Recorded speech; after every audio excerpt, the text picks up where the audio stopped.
রাজ্যের শিক্ষামন্ত্রী ব্রাত্য বসুর গ্রেফতার ও পদত্যাগের দাবিতে সিপিএমের ধিক্কার মিছিল ও সভা মন্তেশ্বরে। গত শনিবার যাদবপুর বিশ্ববিদ্যালয় চত্বরে রাজ্যের শিক্ষামন্ত্রী ব্রাত্য বসুর গাড়ির সামনে বিক্ষোভ দেখাতে গিয়ে এসএফআইয়ের এক কর্মীর গুরুতর আহত হওয়ার ঘটনার প্রতিবাদে আজ বিকালে মন্তেশ্বর ব্লক সিপিএম এরিয়া কমিটির পক্ষ থেকে রাজ্যের শিক্ষামন্ত্রী ব্রাত্য বসুর গ্রেফতার ও পদত্যাগের দাবিতে একটি ধিক্কার মিছিল সভা করে মন্তেশ্বর ব্লক সিপিএম এরিয়া কমিটির পক্ষ থেকে। এই মিছিলটি মন্তেশ্বর ভিডিও অফিসের মোড় থেকে শুরু হয়ে কামারশোল মোড় হয়ে গোটা মন্তেশ্বর বাজার পরিক্রমা করে মন্তেশ্বর বাসস্ট্যান্ডে এসে শেষ হয়। মিছিল শেষে বাসস্ট্যান্ডের একটি প্রতিবাদ সভা করে মন্তেশ্বর সিপিএম এরিয়া কমিটির পক্ষ থেকে। এই মিছিল ও সভায় উপস্থিত ছিলেন মন্তেশ্বর সিপিএমের এরিয়া কমিটির সম্পাদক ওসমান গনি সরকার, ধনঞ্জয় সামন্ত, বরুণ দত্ত, মন্তেশ্বর এসএফআইয়ের লোকাল কমিটির সম্পাদক, কৃষক সভার সম্পাদক আরও অনেকে। এই সভায় উপস্থিত থেকে মন্তেশ্বর সিপিএম এরিয়া কমিটির সম্পাদক ওসমান গনি সরকার বলেন, ছাত্ররা যখন কলেজে কলেজে ভোটের দাবিতে যাদবপুর বিশ্ববিদ্যালয়ের সামনে আন্দোলন করছিল, তখন রাজ্যের শিক্ষামন্ত্রী ব্রাত্য বসুর গাড়ির ধাক্কায় আন্দোলনরত এক ছাত্র গুরুতর আহত হয়। ঘটনার অভিযোগে ব্রাত্য বসুর গ্রেফতার ও পদত্যাগের দাবিতেই আজকের এই মিছিল ও সভা বলে জানান তিনি। মন্তেশ্বর এরিয়া কমিটির সম্পাদক ওসমান গনি সরকার আমাদের কি জানালেন, বিস্তারিত দেখুন জ্যোতির্ময় মণ্ডলের রিপোর্ট, সুন্দর বাংলা নিউজ। আমরা পশ্চিমবঙ্গে এরকম চিত্র অতীতে দেখিনি। অতীতে আমরা দেখিনি যে মাননীয় মন্ত্রীর কাছে ছাত্ররা দাবি নিয়ে গেছে, সেই দাবিকে নস্যাৎ করে দেওয়ার জন্য হচ্ছে গাড়ি ওপর দিয়ে, ছাত্রদের ওপর দিয়ে গাড়ি চালানো। এরকম অতীতে নজির ছিল না। এটা হচ্ছে নজিরবিহীন ঘটনা।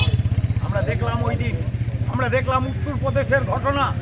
ওই উত্তরপ্রদেশের কিছুদিন আগে 2020 সালে, আপনারা সকলে জানেন, 2020 সালে সেখানে ধর্না চলছিল। তিনটে হচ্ছে কৃষকের দাবি, কৃষকের যে বিরুদ্ধে কর্পোরেট মুখী হচ্ছে বিল আনার জন্য সেখানে কৃষকরা জমায়েত হয়েছিল এবং মাননীয় মন্ত্রী, যেটা হচ্ছে স্বরাষ্ট্রমন্ত্রীর ছেলে, তারা হচ্ছে বিক্ষোভকারীদের ওপর দিয়ে ট্রাক্টর চালিয়ে 5 জনকে খুন করেছিল। এই একই কায়দায় পশ্চিমবঙ্গে এই কালচারটাকে তারা আনতে চাইছে। পশ্চিমবঙ্গের এই কালচার এনে পশ্চিমবঙ্গের পরিবেশটাকে আরও দূষিত করতে চাইছে, আরও অরাজকতা আনতে চাইছে, আরও হচ্ছে অগণতান্ত্রিক পরিস্থিতি হচ্ছে আনতে চাইছে। আমরা শুধু তাই নয়, গতকাল বর্ধমানে, আপনারা জানেন, বর্ধমানে ছাত্রছাত্রীরা একটা বিক্ষোভ মিছিল তারা পার করেছিল।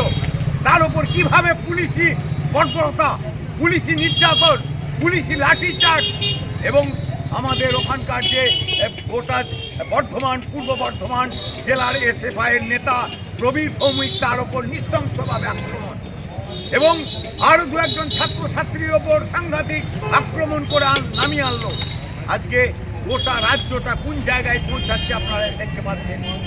কোথায় কিসের কর্মসূচি? আজকে আমরা মন্তেশ্বর বাজারে গোটা রাজ্য জুড়ে যে ছাত্র ধর্মঘট আজকে যেমন ছাত্ররা ডেকেছেন, আমরা বামপন্থীরা, ভারতের কমিউনিস্ট পার্টি, মার্ক্সবাদী, আজকে আমরা ছাত্র সমাজের পাশে দাঁড়িয়ে আজকে আমরা একটা বিক্ষোভ মিছিল, প্রতিবাদ মিছিল আজকে আমরা সংগঠিত করছি। কোথায় করলেন মিছিল? আমরা মন্তেশ্বর বাজারে এই মিছিল সংগঠিত করলাম। কোথা থেকে মিছিলটা আরম্ভ হয়েছিল? আমরা মিছিলটা সংগঠিত করলাম মন্তেশ্বর বিডিও অফিস থেকে আপ টু কামারশালা পর্যন্ত, ওখানে হচ্ছে আমরা মিছিল করলাম।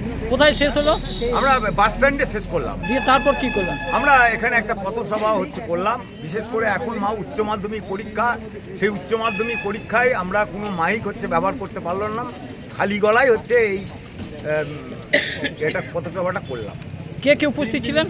এখানে আমাদের উপস্থিত ছিলেন এরিয়া কমিটির একাধিক নেতা ছিলেন এবং হচ্ছে ছাত্ররা ছিল সবাই। কোন পক্ষ থেকে এটা মিছিল হলো? এটা বামপন্থীদের পক্ষ থেকে, ভারতের কমিউনিস্ট পার্টি, মার্ক্সবাদীর পক্ষ থেকে এই প্রোগ্রামটা। আচ্ছা, আপনাদের দাবি কি?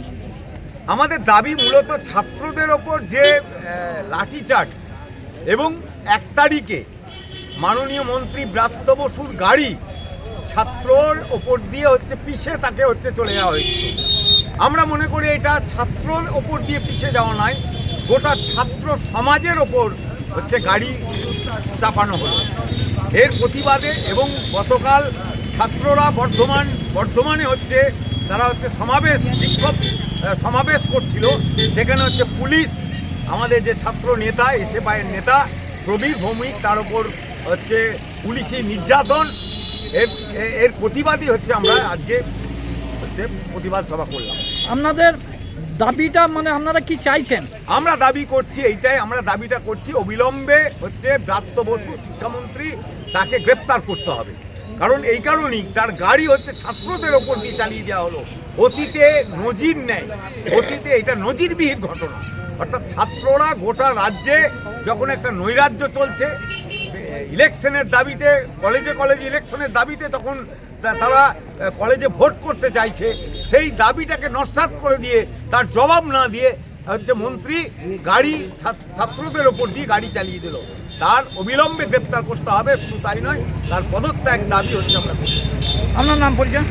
আমার নাম ওসমান গনি সরকার, আমি এরিয়া কমিটির সম্পাদক। সিপিআইএম এর মধ্যে